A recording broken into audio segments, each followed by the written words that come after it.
Alright, I think I've shown enough videos on this single painting that I won't bore you with a long one, but it is finished now. I'm going to bring it up to the living room and live with it for a bit to make sure I'm happy with it. I'm very happy with it so far. I won't go into the colors because I think I touched on some of the colors earlier. But we'll just take I'll take you on a little tour around the painting here. I just wanted to mention something about the insides of the building. They're close enough to the focal area that they do need some visual explanation to the viewer. And although I haven't identified things too clearly, I have indicated various shapes. Now this cabin on the right, it doesn't fall so much into the light, but I still put a little bit of color in there just to suggest something inside. If it's just a black void, I don't think that's going to work. This is right in sort of, well, it's framed by the focal area. And see, I've put a little bit of there's raw umber, ultramarine blue, burnt sienna, and degrees of white in there. And you can kind of guess what's in there. You can kind of see there's something there. Okay, and of course we have our very strong quinacridone magenta fence. I've used a little cobalt blue, a little raw umber, a little yellow ochre, bits of burnt sienna in various spots, just to take that down a notch, because my goodness, that's high chroma without those colors rather.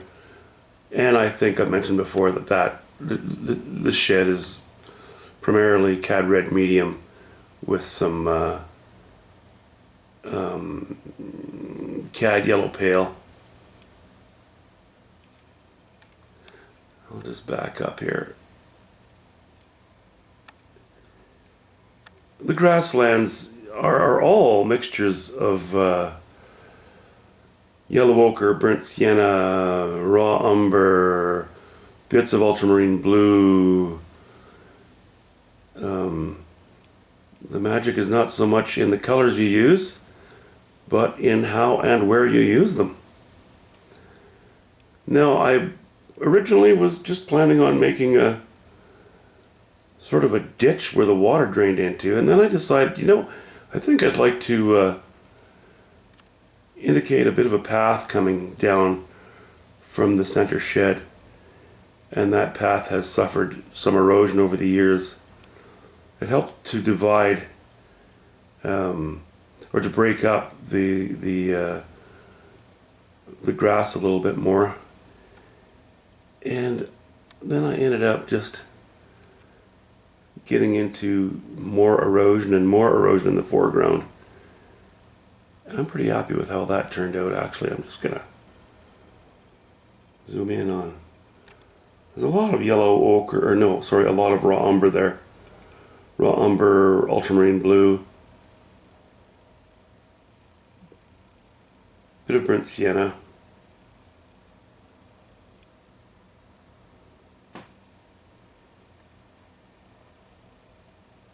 A little bit cooler colors.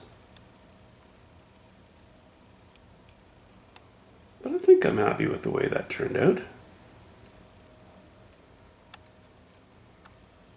Okay, I'm just going to back up again. I'm behind the camera because I think you've seen enough of my mug in front of the camera lately. There it is. I hope you enjoy it.